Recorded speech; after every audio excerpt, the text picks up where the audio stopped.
शकुंतला बहुत ही धार्मिक महिला है। हर समय पूजा पाठ में लगी रहती है। वो कोई भी काम बिना शुभ मुहूर्त के नहीं करती है। शकुंतला अपने बेटे राज की शादी करवाना चाहती है, इसलिए वो पंडित जी के पास राज की कुंडली लेकर जाती है।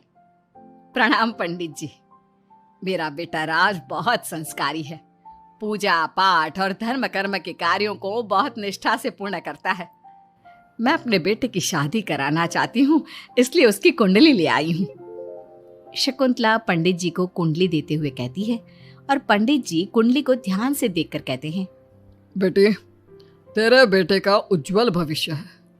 इसका गृहस्थ जीवन भी अच्छा रहेगा, परंतु क्या पंडित जी? परंतु एक बात का विशेष ध्यान रखना होगा। तुम्हें अपने बेटे की शादी उसी लड़की से करानी होगी जिसके गाल पर तिल हो। वो लड़की तुम्हारे घर, तुम्हारे बेटे और तुम्हारे भविष्य के लिए सुख, शांति और समृद्धि लाएगी। तुम्हारा भाग्य केवल उस लड़की के आने से ही जागेगा। जी पंडित जी, मैं ऐसी ही बहू लाऊंगी जिसके गाल पर तिल हो। धन्यवाद पंडित जी, धन्यवाद। पंडित जी का धन्यवाद करके शकुंतला वहां से चली जाती है। अब वो दिन रात तिल वाली बहू के बारे में सोचती रहती है। शकुंतला अपने बेटे का जहां भी रिश्ता लगाती तो उसकी एक ही शर्त होती कि तिल वाली बहू चाहिए, लेकिन उसे तिल वाली बहू कहीं मिलती ही नहीं। एक दिन अपनी माँ को इस तरह से परेशान देखकर राज कहता है, माँ, आप मेरे लिए तिल वाली लड़की क्यों देख रही हैं? अरे क्योंकि पंडित जी ने बोला है, वो तुम्हारे और इस घर के लिए भाग्यशाली साबित होगी। माँ, मैं एक लड़की से प्यार करता हूँ। आप मेरी शादी उस लड़की से करा दो ना। उसके गाल पर तिल होगा तभी मैं तुम्हारी शादी उससे कराऊंगी, नहीं तो भूल जाओ उस लड़की को। माँ की बात सुनकर राज को लगा कि माँ उसकी शादी कभी होने ही नहीं देगी, इसलिए उसने बिना कुछ सोचे समझे बोल दिया, अब माँ है ना, उसके गाल पर तिल है। सच में माँ, बहुत प्यारा तिल है। तू सच कह रहा है बेटा? अरे तो तूने मुझे पहले क्यों नहीं बताया? जल्दी से मुझे उस लड़की से मिलवा दे। ठीक है माँ, मैं बात करता हूँ उससे। अगले दिन राज रोशनी के पास पहुंचा और उसे सारी बात बताई। रोशनी ने सारी बात जानने के बाद कहा, राज, तुमने माँ से झूठ क्यों बोला? मेरे गाल पर कोई तिल नहीं है। अरे मेरे पास कोई और रास्ता नहीं था रोशनी। उस समय मुझे जो ठीक लगा मैंने किया। अगर मैं ऐसा नहीं बोलता तो माँ मेरी शादी किसी तिल वाली लड़की से करा देती। माँ से इसे झूठ बोलना ठीक नहीं है। माँ को कोई तिल वाली लड़की मिलती ही नहीं, तो माँ अपने आप तुम्हारी शादी मुझसे कराने के लिए तैयार हो जाती। अरे तुम्हें पता नहीं, पंडित जी के मुख से निकली बात मेरी माँ के लिए पत्थर की लकीर है। वो आकाश पाताल एक कर देंगी, लेकिन तिल वाली लड़की ढूंढ कर ही रहेंगी। जो भी हो राज, लेकिन माँ को जब कभी सच्चाई का पता चलेगा तो उन्हें बहुत दुख होगा। और मेरे गाल पर तो तिल है ही नहीं, अब मैं माँ से कैसे मिलूंगी? तुम अपने गाल पर काजल से एक तिल बना लो ना, बाकी मैं संभाल लूंगा। अगले दिन रोशनी ने ऐसा ही किया। उसने काजल से गाल पर एक तिल बना लिया। इसके बाद राज ने रोशनी को अपनी माँ से मिलवाया, और जब शकुंतला ने रोशनी को ध्यान से देखा तो उसके गाल का तिल देखकर बहुत खुश हो गई और दोनों का रिश्ता पक्का कर दिया। कुछ ही दिनों में शकुंतला ने राज और रोशनी की शादी बहुत धूमधाम से करा दी। बहू, राज, जल्दी बाहर आओ, एक खुशखबरी है। रोशनी और राज बाहर आते हैं। राज, देखा, मेरी बहू के भाग्य से घर में खुशी आने लगी। जिस जमीन का केस हम पिछले 10 साल से लड़ रहे थे ना, वो केस अब खत्म हो गया है। अभी अभी वकील साहब का फोन आया है, वो केस हम जीत गए हैं। माँ, ये तो बहुत अच्छी खबर है। ये सब आपकी मेहनत का फल है। आपने इस कोर्ट केस के चक्कर में बहुत मेहनत की है। अरे नहीं बेटा, ये तो मेरी तिल वाली बहू के भाग्य से हो रहा है। पंडित जी ने बिल्कुल सही कहा था। शकुंतला रोशनी को बहुत प्यार करती है, लेकिन रोशनी के मन में दुख होता है। वो सोचती है, माँ मेरे झूठ को सच समझ रही है। अगर माँ को ये पता चल गया कि ये तिल नहीं काजल है तो उन्हें कितना दुख होगा। मैं आज ही राज से बात करूंगी कि वो माँ को सारी सच्चाई बता दे। शाम को राज घर आता है तो रोशनी राज से कहती है, राज, हमें माँ को सारी सच्चाई बता देनी चाहिए। घर में कुछ भी अच्छा होता है तो माँ को लगता है कि सब मेरे गाल के तिल की वजह से हो रहा है। तुम्हारे गाल की तिल की वजह से कुछ नहीं हो रहा, लेकिन हाँ, तुम्हारी वजह से हो रहा है। तुम इस घर में लक्ष्मी का रूप लेकर आई हो। सब बात ठीक है राज, लेकिन मैं माँ से और झूठ नहीं बोल सकती।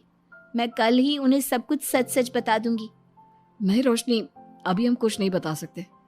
अभी हमारी शादी को ज्यादा दिन भी नहीं हुए। तुम माँ के दिल में अपने लिए थोड़ी और जगह बना लो, उसके बाद में पक्का मैं ही माँ को सब कुछ बता दूंगा। इस तरह से दिन गुजरने लगते हैं और शकुंतला के घर में खुशियों का आना लगा रहता है। शकुंतला अपनी बहू से बहुत प्यार करने लगी थी। एक दिन शकुंतला रोशनी के कमरे में गई। बहू, ओ बहू, कहाँ है तू? माँ मैं बाथरूम में हूँ, नहा रही हूँ। अरे देख तो मैं तेरे लिए क्या लाई हूँ, जल्दी बाहर आ। अब मैं क्या करूँ? मेरे पास तो काजल भी नहीं है, अब चेहरे पर क्या लगाऊं? राज तुमने अच्छा फंसाया मुझे। माँ आप अपने कमरे में जाइए, मुझे नहाने में थोड़ा टाइम लगेगा, मैं खुद आपके कमरे में आ जाऊंगी। नहीं बहू, तू जल्दी से निकल कर आ, मैं यहीं बैठी हूँ तेरे कमरे में। जब रोशनी को इस बात का एहसास हो गया कि उसकी सास कमरे से नहीं जाएगी, तो उसने अपने गीले बाल एक तरफ कर लिए और बालों से अपना आधा चेहरा छुपाकर बाहर आई। बहू नहा ली तुम? देखो मैं तुम्हारे लिए नई साड़ी और गहने लाई हूँ। आज शाम को बहुत मेहमान आ रहे हैं, मैं तुम्हें सबसे मिलवाऊंगी। मेहमान किस लिए आ रहे हैं माँ? अरे तुम्हें राज ने बताया नहीं बहू? हमारी कंपनी इस साल नंबर 1 की पोजीशन पर पहुंच गई है और ये सब तेरी वजह से हुआ है। चलो मैं चलती हूँ, मुझे शाम की बहुत सारी तैयारी भी तो करनी है। जब शकुंतला रोशनी के कमरे से चली गई, तब उसकी जान में जान आई। शाम को पार्टी में बहुत बड़े बड़े लोग आए थे। शकुंतला ने अपनी बहू को सबसे मिलवाया और उसकी खूब तारीफ की। पार्टी में सब लोग शकुंतला के सक्सेस का राज पूछ रहे थे, तो शकुंतला अपनी बहू और उसके दिल की तारीफ कर रही थी। एक दिन शकुंतला अपने बहू बेटे के साथ घूमने गई। आज हम घूमने आए हैं तो देखो मौसम भी कितना प्यारा हो गया है, लगता है बारिश आने वाली है। शकुंतला के इतना कहते ही जोरों की बारिश शुरू हो गई। रोशनी और राज कुछ सोच पाते इससे पहले ही रोशनी के गाल पर काजल का तिल बह गया और शकुंतला ने ये सब देख लिया। अब शकुंतला के गुस्से की कोई हद ना रही। तूने मुझसे झूठ बोला? तेरी इतनी हिम्मत? कल वही मैंने तुझे इतना प्यार किया, तुझे अपने बेटे से ज्यादा ममता दी और तूने मेरे साथ विश्वासघात किया। मैं तुझे कभी माफ नहीं करूंगी। माँ, इसमें रोशनी की कोई गलती नहीं है। मैंने ही कहा था इसे ऐसा करने के लिए। रोशनी ने कई बार आपको सच्चाई बताने की कोशिश की, लेकिन मैंने हर बार उसे रोक दिया। क्या तूने कहा था? क्यों किया तूने ऐसा? कितना बुरा दिन था वो जब मैंने तुम दोनों की शादी करवाई और तुझे शर्म नहीं आई अपनी माँ को धोखा देते हुए? तो माँ मैं और क्या करता? अब तो पीछे ही पड़ गई थी तिल वाली बहू के। आपको कोई लड़की भी तो नहीं मिल रही थी और मैं रोशनी को बहुत प्यार करता हूँ, उसके बिना नहीं रह सकता। हाँ तो अब इसी के पास रहे, मैं तुम दोनों की शक्ल नहीं देखना चाहती। ले जा इस झूठी और मनहूस लड़की को मेरे सामने से। माँ, कल तक तो रोशनी बहुत भाग्यवान थी, आज ये मनहूस हो गई। अपनी सोच बदलो माँ, चेहरे के ऊपर तिल होने से कुछ नहीं होता। आपने देखा नहीं, रोशनी के घर आते ही हमारे सारे काम पूरे हो गए। आज हमारी कंपनी नंबर 1 है।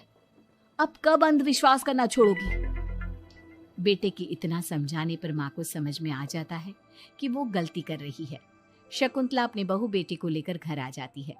अगले दिन शकुंतला रोशनी के गाल पर काजल से एक तिल बना देती है।